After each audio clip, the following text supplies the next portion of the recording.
ගුවන් මේ ගාන්ධි අද 2026 ටැක්ස් ගැන පොඩ්ඩක් අපි බලමු. ටැක්ස් ක්‍රෙඩිට් කියන්නේ මොකද්ද? කොහොමද ටැක්ස් බ්‍රැකට් චේන්ජ් වෙලා තියෙන්නේ? ඒ වගේම මේ April 30th ටැක්ස් එකක් හදන්න කලින් මොනවාද අපි බලාගෙන ඉන්න පුළුවන් කියලා මොනවාද හොයලා තියාගන්න ඕනේ කියලා අපි පොඩ්ඩක් අද ඩීටේලි බලමු. අපි හැමෝම දන්නවා දැන් ටැක්ස් ෆයිල් කරන්න ඩෙඩ්ලයින් එක ඇවිල්ලා April 30th. ඒ වගේම self employed නම් ඒක ඇවිල්ලා June 15 කියලා කවුරුත් දන්නවා. ඒක ෆයිල් කරන්න ඕන ඩෙඩ්ලයින් එක, right? ඊට පස්සේ ඒකට payment deadline කියලා එකක් තියෙනවා. ඒ කියන්නේ payment deadline උත් April 30th තමයි. සාමාන්‍යයෙන් normal taxpayers ලට otherwise self employed නම් ඒගොල්ලන් still payment එක ගෙවන්න ඕන April 30th එකට කලින්, right? ඒ කියන්නේ මෙතන කවුරු හරි self employed ඒ කියන්නේ එච්චර වැඩි විස්තර අද කතා කරන්නේ මම මේ personal T4 employees ගැන තමයි අද වැඩි කතා කරන්න යන්නේ. ඒගොල්ලන්ගේ බලනකොට දැන් ඇවිල්ලා April 30th ඒගොල්ලන් ෆයිල් කරන්න ඕන නිකාරි ඕවිං තිබ්බනම් ඉතුරු every month එකට 1% ඒක ඕවිං money එකට tax එකට interest එකක් ඒගොල්ලන්ට ගෙවන්න වෙනවා, right? ඒ වගේම self employed කට්ටිය ඒගොල්ලන්ට already දන්නවා සාමාන්‍ය කීයක් විතර tax එකක් ගෙවන්න වෙයි කියලා. ඒ ගානවා කලින්ම 30th නවා ගෙවලා දැම්මනම් පස්සේ June 15 හදනකොට ඔයාට ඒක බැලන්ස් එක ගන්න පුළුවන්. නැත්නම් පොඩ්ඩක් ගෙවන්න තිබ්බනම් ඒක ඉතුරු ටික ගෙවා ගන්න පුළුවන්. ඒකින්ද දැම්ම ගෙවන්න එක හොඳයි. නැත්නම් per month you have to pay like 1% interest. හරි. ඊට පස්සේ බලමු දැන් RRSP deadline එකක් තියෙනවා. ඒ කියන්නේ March 2nd. ඒ කියන්නේ සාමාන්‍ය March 1st තමයි. second තියෙන්නේ Sunday නේද? so ඒක RRSP දාන්න ඕන. ඒ කියන්නේ ගිය අවුරුද්දට ඉන්කම් වැඩි දැන් මේක දාලා පොඩ්ඩක් අඩු කරන්න ඕන. මේ අවුරුද්දට ඔයගොල්ලෝ අඩු ඉන්කම් එකක් බලාපොරොත්තු වෙනවා නම් ගිය අවුරුද්දට දාලා අඩු කරන්න ඕන. still මේක March 2nd එකට කලින් ඔයා දාගන්න. ඒක RRSP එක plan එකක්. ඒක plan කරලා කෝකෝ අපිට වාසිදායකයි කියලා බලලා තමයි ඒක වැඩ කරන්න ඕන. හරි. දැන් අපි බලමු කොහොමද සාමාන්‍ය tax එකක් tax T1 general කියන්නේ මොකද්ද? ඒ කොහොම තියෙන්නේ? ඒක අනිවාර්යෙන් ඕනද අපේ අතට කියන එක පොඩ්ඩක් බලමු. දැන් ඔයගොල්ලෝ දකින්න දැන් මේක තමයි ඇවිල්ලා T1 general කියන්නේ සාමාන්‍ය මේ වගේ pages 45ක් විතර තියෙනවා. ඒකට මේ top 4 pages තමයි very වැදගත්ම එක. ඒ ටිකේ තමයි ඕන තරම් information තියෙනවා. ඒකෙන් තියෙන තමයි වැඩි අපිට ඕන වෙන්නේ කවුරු හරි කියන්නේ දැන් අපේ ළමයි යුනිවර්සිටි යනකොට සමහරලාට ආනවා 236,000 එකේ මොනවද තියෙන්නේ? ඒකේ නම්බර් එක මොකද්ද, right? ඒ වගේම 15,000 එකේ මොනවද නම්බර් කියලා අහනවා, right? ඒකට මේ ડોකියුමන්ට් එක කොහෙද තියෙන්නේ? දැන් ඔයගොල්ලෝ ටැක්ස් කරන accountant ගේ කිව්වනම් ඒගොල්ලෝ ඊමේල් කරා වාට ඒක කොයි වෙලෙත් every year එක අරන් තියාගත්තා නම් ඔයගොල්ලන්ට ඕන වෙලාවට ඕන CR එකට call කරනකොට සමහරට ඒ numbers ටික ඒගොල්ලෝ අහනවා ඔයා verify කරගන්න, right? ඔයාලා total income එක තියෙන්නේ. total income කියන්නේ ඔයගේ earned income එක වෙන්න පුළුවන්, 4-5 තැනක වැඩ කරලා තියෙන්න පුළුවන්. එතන තියෙන T4 වෙන්න පුළුවන්. නැත්නම් කවුරු T4A එකක් commission income කියලා එකක් දීලා තියෙන්න පුළුවන්. නැත්නම් other income කියලා නිකන් check එකක් දීලා තියෙන්න පුළුවන්. bursary එන්න පුළුවන්. ඕන දෙයක් හැමදේම rental income එන්න පුළුවන්. rental income ආවට පස්සේ මම මේ example එකට මේ 24,000 මේ rental income දාලා ඊට පස්සේ 10,000 එකට net income එකට දාලා තියෙන්නේ. මොකද අපිට income ආවට ඒක expense තියෙනවා. ඊට පස්සේ තමයි එන්නේ. right? ඒ වගේම business income කියලා තියෙනවා. net gross income තියෙනවා. ඒ වගේම gross income තියෙනවා. ඊට පස්සේ net income කියලා තියෙනවා. ඒ ටික ඔක්කොම එකතු කරාම මේ total එක 15,000 කියන එක තමයි total income එක, right? ඒ කියන්නේ without deduction, right? ඊට පස්සේ මොකද කරන්නේ? ඒගොල්ලෝ net income බලනවා. net income කියන්නේ එක ඊට පස්සේ ඒකෙන් ඉඳන් අඩු කරනවා RRSP අඩු කරනවා, FSHA contribution තිබුණා ඒවා අඩු කරනවා, ඒවට ඔක්කොම dues අඩු කරනවා. ඒවා ඔක්කොම අඩු කරාට පස්සේ child care expenses also තියෙනවා. අපි ඒක ඉස්සරහ කතා කරමු. so මේවා ඔක්කොම අඩු කරාට පස්සේ එන එක තමයි ඇවිල්ලා net income කියන්නේ. මේ net income ආව මේ ළමයෙක් වෙන්න ඇති මේ මොකද ඒගොල්ලන්ට මේ bursary එකම ඇවිල්ලා තිබ්බා. හරි දැන් මේක 13,226 තමයි මෙයාගේ income එක, right? ඒක කියන්නේ net income එක. ඊට පස්සේ taxable income. taxable income එකයි net income most probably same. මොකද ඒගොල්ලන්ට මේ most of the people එකට M වෙනවා. මොකද සමහර වෙලාවට old ඉස්සරහ තිබිච්ච capital loss ඒ ආරම්භන ඒවා තිබ්බනම් ඒ ටික ඔක්කොම partnership loss කලින් තිබ්බනම් ඒ ඔක්කොම දානකොට ඒවා තමයි ඊට පස්සේ අඩු වෙන්නේ. ඊට පස්සේ ඒගොල්ලෝ calculate කරනවා tax bracket කරනවා. මේ tax bracket ගැන මම ඊට පස්සේ අනිත් document එකෙන් ඕගොල්ලන්ට කියන්න. ඊට පස්සේ ඊළඟ ලොකුම දේ තමයි federal not federal උතරේ ඒ වගේම provincial තියෙනවා non refundable tax credit කියනවා. non refundable tax credit කියන්නේ ඔයාලට tax ගෙවන්න ඕන නම් මන් දෙන tax ක්‍රෙඩිට් එක යූස් කරන්න. ඒ වාට නැත්තම් මේ අවුරුද්දත් එක ඒක ඉවරයි. එච්චරයි. දැන් carry forward කරගන්න බෑ කියන එක තමයි non refundable tax credit කියලා කියන්නේ. මම මේ එක්සැම්පල් එකට ඔන්ටාරියෝ එක ගන්නවා. හරි. දැන් බලනකොට දැන් මේක මේ සැරේ ඇවිල්ලා සාමාන්‍ය ගිය අවුරුද්දට වඩා 1% ඇවිල්ලා ෆෙඩරල් ටැක්ස් ෆස්ට් බ්‍රැකට් එක අඩු කරලා තියෙනවා. ඒ කියන්නේ 14%, right? කලින් 15%. ඊට පස්සේ ඔන්ටාරියෝ බේස් amount එක 5.05. ඒ together බලනවා නම් 19.05 තමයි ෆස්ට් බේස් එකේ 53,000 වෙනකම් මේච්චරයි තියෙන්නේ. ඒ කියන්නේ ෆෙඩරල් and ඔන්ටාරියෝ together, right? දැන් ඊට පස්සේ අපි බලමු දැන් ඒක ඔක්කොම මික්ස් කරාම ඒක 7 බ්‍රැකට් එක වගේ වුණා. for example මේ 100,000 170,000 කෙනෙක් ඉන්කම් ගන්නවා නම් එයාගේ ටැක්ස් බ්‍රැකට් එක 33%. ඒ කියන්නේ 105,000 ගන්න එක්කෙනා 106,000 ගත්තා නම් 1,000 වැඩි එයා ගත්තා නම් $330 එයා ටැක්ස් ගෙවන්න ඕනේ. ඒක තමයි මෙතනින් පෙන්වුම් කරන්නේ, right? so ඒ වගේම 180,000 ගන්න එක්කෙනා ඇවිල්ලා 8% වගේ එයා ටැක්ස් ගෙවන්න ඕනේ. ඒක ලාස්ට් ඩොලර් එකට. ඒකට කියන්නේ මාර්ජිනල් ටැක්ස් රේට් කියන්නේ. ඕකේ ඒක මාර්ජිනල් ටැක්ස් රේට් මොකද වැදගත් කියන්නේ අපි RRSP එකම දානකොට මාර්ජිනල් ටැක්ස් එකෙන් තමයි අඩු වෙන්නේ. ඒ කියන්නේ ඒක තමයි උගාක්ම වැදගත්. වැඩි ඉන්කම් තියෙනකොට අපිට වැඩි ටැක්ස් ක්‍රෙඩිට් එකක් ටැක්ස් ඩිඩක්ෂන් එකක් අඩු වෙනවා. right? ඒක තමයි මෙතන පොයින්ට් එක. හරි දැන් අපි බලමු දැන් කියන්නේ ඒක very surprising කැනඩාව තමයි උගාක්ම වැඩි ටැක්ස් ගෙවන්නේ උගාක්ම කියලා මම දන්නේ නැහැ. probably last 1 or 2 3 එකේ අපි ඇති. right? so අපි බලමු දැන් 258,000 එක වැඩි අයට 53.53% ගෙවන්න ඕනේ. $100 මේක කරා නම් $53 ගවර්න්මන්ට් එකට ගෙවන්න ඕනේ. ඒක තමයි මේ ටේබල් එකෙන් අදහස් කරන්නේ. දැන් අපි බලමු කොහොමද මේ ටැක්ස් එක කැල්කියුලේට් කරන්නේ එක්සැම්පල් එකත් එක්ක බලමු.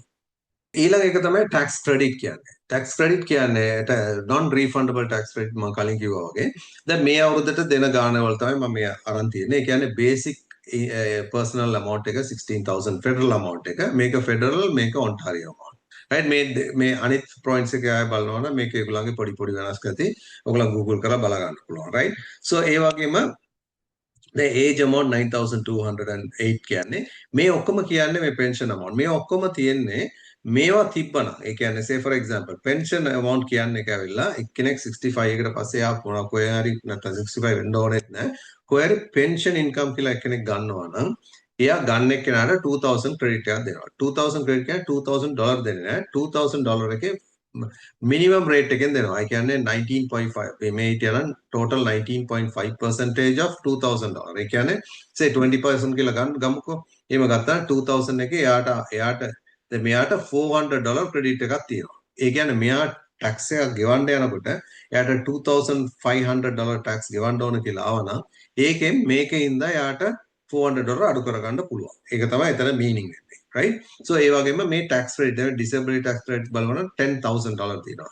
so ඒ ඔක්කොම සමහරට මිනිස්සු claim කරන්න නැති වෙන්නත් පුළුවන්. මොකද claim කරන්න නැති වෙන්නේ නැහැ කියන apply කරන්න. ඉස්සෙල්ලා මේක හිටියනම් එයාට වෙලා automatically ඒක දෙනවා ඒගොල්ලන් DTC එක apply කරපු ගමන් දෙනවා right ඒ වගේම ඒ DTC මම නිකන් කියන්නේ ඒක ගන්න ඕන කියන එක අපි දැනගෙන ඉන්නවා right මේකෙන් 20% නැවිලා ඒගොල්ලන්ට tax එකෙන්ම අඩු වෙනවා. ඒ කියන්නේ අඩු කරන්න තිබ්බනම් මේ ඔක්කොම non refundable but sometimes මේක transferable. දැන් ඒගොල්ලන්ට නැති වුණාට අනිත් අයට transfer කරගන්න පුළුවන්. for example දැන් කි බලමු age amount එක ඔයා ඒක use කරන්න බැරි නම් ඔයාගේ husband හරි wife ට ඔයා transfer කරගන්න පුළුවන්. මේක 9,000 කියන්නේ $2,000 credit එකක්.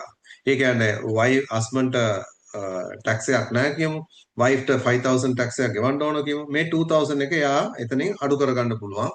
ඒක ඉතුරු වුණා නම්. right මේක වගේ වෙන එක age amount එයාට හම්බ වෙනවානේ. දැන් එක්කෙනෙක් වයසක එක්කෙනෙක් ඒක last time මම discuss කරනකොට කිව්වා 65 එකට වැඩි එන්නට වැඩි tax එන්නේ නැහැ කියලා. ඒ කියන්නේ මෙතන 16,000 වෙයි. මෙතන 9,000 age amount එකයි. ඊට පස්සේ pension amount 2,000 එකතු කරාම 16 25 27 28 වෙනකම් ඔයාලට නැහැ. right ඒ කියන්නේ 28,000 එනකොට ෆෙඩරල් එකට සත පාක්වත් ගෙවන්න ඕනේ tax එක. ඒ වගේම බලනකොට මේකට මේක පොඩ්ඩක් අඩුයි මේ 12,000 තියෙන ඉඳන් මේක අඩුයි right මේක 22 වගේ මේගොල්ලන්ට ගෙවන්න ඕනේ නැහැ. ඒකයි වැඩි right දැන් ඒ ක්‍රෙඩිට් එක ඒගොල්ලන්ට වැඩි වෙනකොට එයාගේ husband ට නැත්නම් wife ට නැත්නම් spouse ට නැත්නම් parent ට නැත්නම් child ට වුණොත් ඒක transfer කරගන්න පුළුවන්. සමහරව පුළුවන් සමහරව බෑ. so මම ඒකේ මේ ඔක්කොම unused person පුළුවන් කියලා තියෙනවා. මේක stop කරලා බලා ගන්න. හරි දැන් මම මේක බලනකොට දැන් disability amount එක spouse ට නැත්නම් parent ට නැත්නම් child grandchild ට transfer කරගන්න පුළුවන් right ඒක තමයි one of the special thing right ඒ වගේම ටියුෂන් amount එකත් ඕන එකකට ට්‍රාන්ස්ෆර් කරන්න පුළුවන්. සමහරලාට යුනිවර්සිටි එකට ළමයි යනවා. සමහරට ඒගොල්ලන් තනියෙන් ටැක්ස් කරොත් අපිට මෙයාගේ සමහරලාට ක්‍රෙඩිට් එකක් නැතුව ඇති. දැන් 10000 එයා හොයනවා නම් එයාට කොහොමදත් ඒ ටියුෂන් ගියා කියලා එයාට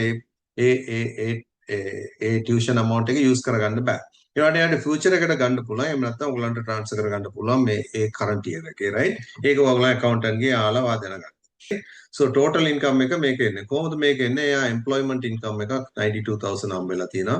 ඊට පස්සේ investment income එකක් කියමු 3000. investment income කියන්නේ ඇවිල්ලා එයා outside of RRSP TFS අර registered account නැතුව පිට කොහරි ඉන්වෙස්ට් කරලා ඒකේ interest එකක් හම්බුනා නම් ඒක තමයි interest income කියලා කියන්නේ. right? ඒක 3000 කියලා කියමු. ඒක directly add කරනවා. ඊට පස්සේ capital gain එකක් තියෙනවා කියලා කියනවා. capital gain සාමාන්‍යයෙන් mostly people are බලන්නේ සාමාන්‍යයෙන් මේකේ. මොකද්ද ගියක් කරා විකුණනකොට එන එක වගේ තමයි බලන්නේ capital gain. ඒක ඕන capital property. capital property කියනකොට share උත් ඒකට එනවා. ඒ කියන්නේ ඔයා Tesla share ටිකක් අරගෙන ඒ කියන්නේ outside RRSP අරගෙන ඕගලන් අරන් විකුණලා තිබ්බනම් ඒකේ 50% ඒකේ ඔයාට මේ 10000 income එකක් ඇවිල්ලා තිබ්බනම් ඒක capital gain කියලා කියනවා. ඒ capital gain එකේ 50% ඇවිල්ලා taxable income. මේක 5000 මම මේකට දාලා තියෙන්නේ. එහෙනම් all together මේක ඇවිල්ලා 150,000 92,000 3,000 5,000 එකතු කරාම ඔයගලන්ට 100,000 කියලා total income එක එනවා. ඒ total income එක line 15,000.